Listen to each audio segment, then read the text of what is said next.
and controversy over results with every election, not to mention the vulnerabilities for tampering by foreign powers. Is there any support from your colleagues across the aisle for true overhaul of election systems to bring our elections into the 21st century?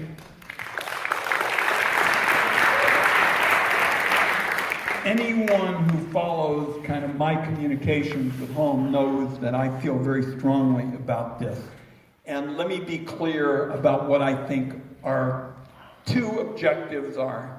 The first thing we should push for is my legislation to require that starting in the 2020 presidential election, every single American gets to vote the Oregon way with a ballot in the mail.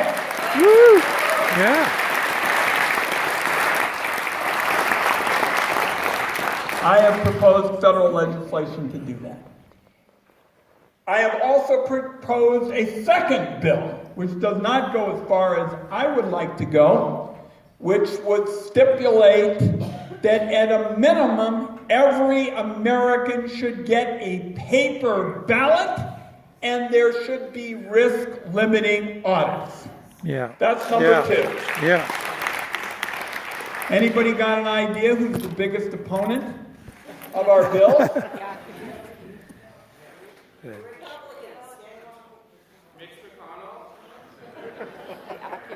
You're not doing bad with that answer. The biggest opponent of my two bills is the voting machine lobby. And these people think they're above the law, folks. They are unaccountable to anyone. They won't answer questions. They lied to me. They lied to the New York Times. The biggest company, and it wasn't that long ago, is called ES&S. And they installed remote access software in their voting machines.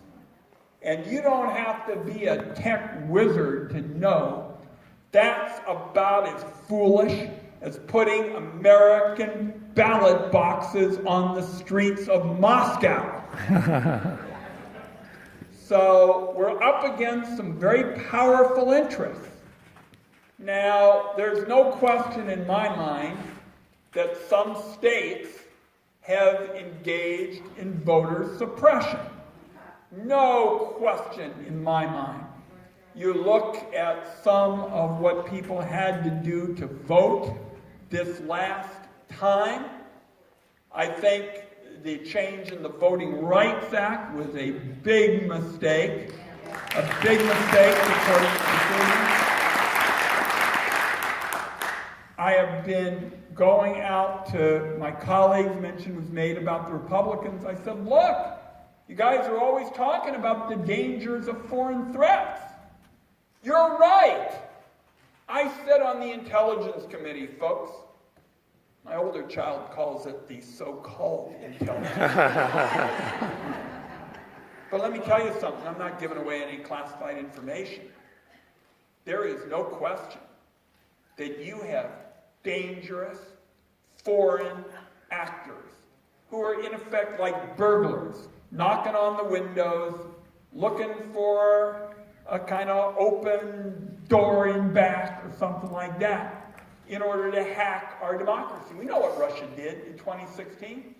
And I'm not violating any classified rules to tell you they're not the only people that threaten the security of our democracy. So I'm telling the Republicans, folks, wouldn't you want to have a paper trail for every ballot cast? That's one of your best protections against the dangerous foreign threats. That is a threshold, basic protection.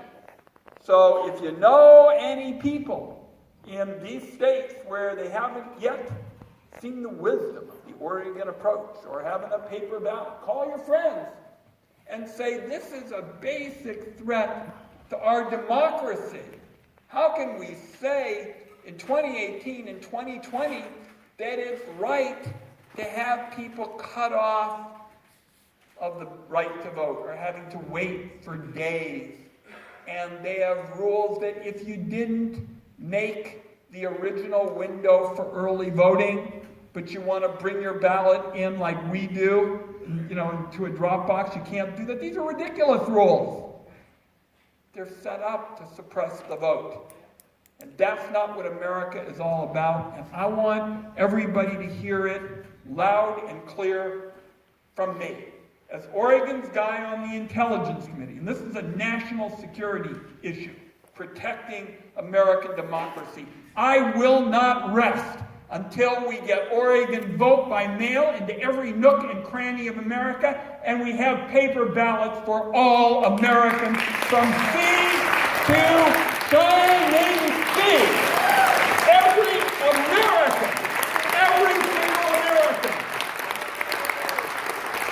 should have the ability to participate in our democracy.